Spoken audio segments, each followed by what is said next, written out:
പാലക്കാട് തിരഞ്ഞെടുപ്പിൽ RSS സംഘപരിവാർ വിഭാഗത്തിൻ്റെ നല്ലൊരു ശതമാനം വോട്ട് പാലക്കാട് ഇപ്രാവശ്യം BJP വാങ്ങിയിട്ടുണ്ട്.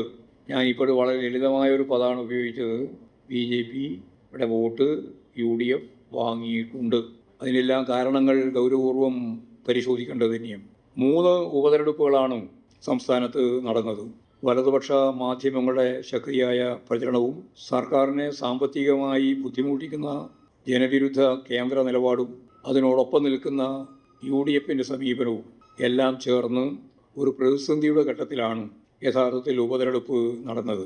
ഈ ഒരു സാഹചര്യത്തിലാണ് UDF ചേലക്കരയിലെ രാഷ്ട്രീയ പോരാട്ടത്തിൽ തങ്ങൾ വിജയിക്കുമെന്ന് വലിയ ആത്മവിശ്വാസം പ്രകടിപ്പിച്ചു. കോൺഗ്രസിൻ്റെ ഉന്നത നേതാക്കന്മാർ KC വേണുഗോപാലും VD സതീശനുമെല്ലാം ചേലക്കരയിലെ ഈ രാഷ്ട്രീയ പോരാട്ടത്തെയാണ് ജനങ്ങളുടെ മുമ്പിൽ അവതരിപ്പിക്കുകയും എല്ലാ അർത്ഥത്തിലും സാധാരണയിൽ നിന്ന് വ്യത്യസ്തമായ രീതിയിൽ കോൺഗ്രസിൻ്റെ സംഘടനാ പ്രവർത്തനം അത് ഏകോപിച്ചുകൊണ്ടുള്ള അവരുടെ ഇലക്ഷൻ പ്രവർത്തനങ്ങളാകെ സംഘടിപ്പിക്കപ്പെട്ടു എന്നുള്ളത് വസ്തുതയാണ്. എന്നാൽ ഈ വലതുപക്ഷത്തിൻ്റെ എല്ലാ കണക്കുകൂട്ടലുകളെയും തെറ്റിച്ച് LDF സ്ഥാനാർത്ഥി UR പ്രദീപ് നല്ല വിജയം നേടുന്ന ആവേശകരമായൊരു ചിത്രമാണ് ചേലക്കരയിൽ ഉണ്ടായത്. ശക്തിയായ ഭരണവിരുദ്ധ വികാരം അലയടിക്കുന്നു എന്നായിരുന്നു ഊർജ്വ പ്രതിപക്ഷ രാഷ്ട്രീയ പ്രസ്ഥാനങ്ങളും മാധ്യമങ്ങളുമെല്ലാം കാണുകയും വിലയിരുത്തുകയും ചെയ്തത്.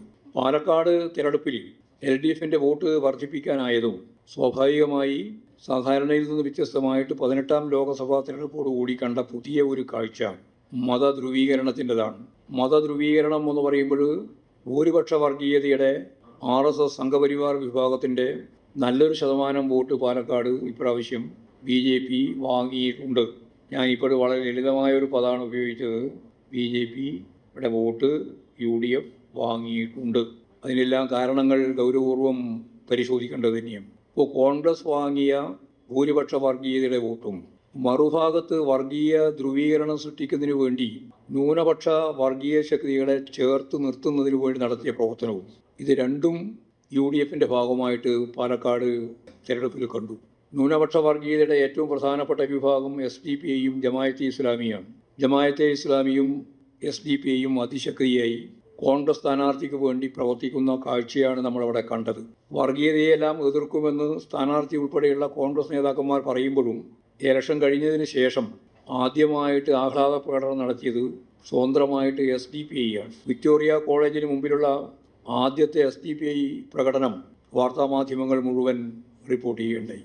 ആ മണ്ഡലത്തിൻ്റെ വിവിധ മേഖലയിൽ SDPI ജമായത്ത് ഇസ്ലാമി ആഹ്ലാദ പ്രകടനം സംഘടിപ്പിക്കുകയുണ്ടായി. മാത്രമല്ല, ആഹ്ലാദ പ്രകടനത്തിന് ശേഷം പ്രത്യേക പത്രസമ്മേളനം നടത്തി ഞങ്ങൾ 10,000 വോട്ട് ചുരുങ്ങിയത് UDFിന് നൽകിയിട്ടുണ്ട് എന്ന കാര്യം അവർ കൃത്യമായിട്ട് പറയുകയും ചെയ്യുകയുണ്ടായി.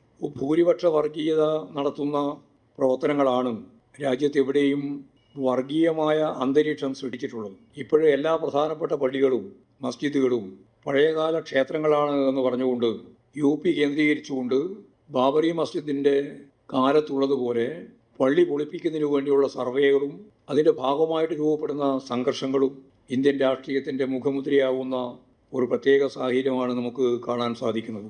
അപ്പോൾ ഇതുണ്ടാക്കുന്ന അരക്ഷിതാവസ്ഥ ന്യൂനപക്ഷ വർഗീയതയ്ക്ക് വളരാൻ കളമൊരുക്കുന്നുണ്ട്. ഈ ഒരു വർഗീയ അന്തരീക്ഷമാണ് യഥാർത്ഥത്തിൽ ന്യൂനപക്ഷ വർഗീയതയെ ശക്തിപ്പെടുത്താൻ കളം ഒരുക്കുന്നത്.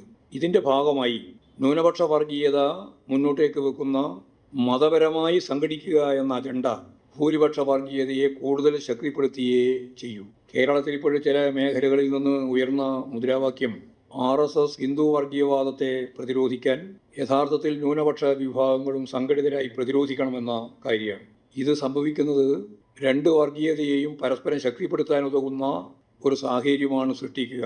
ഒരു ഭാഗത്ത് മതപരമായ ധ്രുവീകരണം സൃഷ്ടിച്ച് ഭൂരിപക്ഷത്തിൻ്റെ പിന്തുണ നേടുക, മറുഭാഗത്ത് ന്യൂനപക്ഷ വർഗീയതയെ ചൂണ്ടിക്കാണിച്ച് അതിനെ എതിർക്കുന്നു എന്ന രീതിയിൽ ധ്രുവീകരണം ശക്തിപ്പെടുത്തുക. അതിൻ്റെ ഒപ്പം തന്നെ ന്യൂനപക്ഷ വർഗീയത ഭൂരിപക്ഷ വർഗീയതയെ ചൂണ്ടിക്കാണിച്ച് നേരത്തെ പറഞ്ഞതുപോലെ തന്നെ സ്വയം ശക്തിപ്പെടാൻ ശ്രമിക്കുക.